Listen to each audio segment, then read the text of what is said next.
Welcome to the Rim Break Rodeo. We hope this video helps. You begin with a calibrated display and a neutral reference. That ensures what you see is true.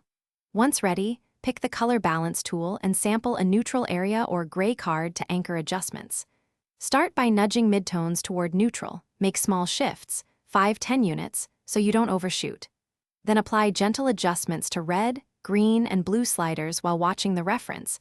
Check overall exposure before moving deeper. This first pass sets a stable baseline for highlights and shadows.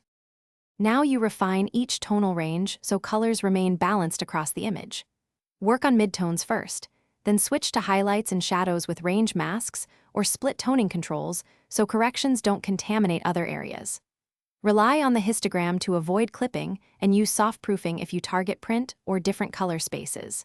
For tricky hues, create masks and tweak curves or HSL channels to remove casts without flattening contrast. Make incremental changes and toggle the correction to compare before committing.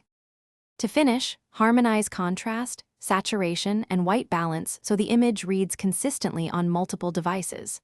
Convert or export into the target color space and save a preset or snapshot for repeatability. Make small global tweaks last, curves, vibrance, and sharpening, so color balance stays intact.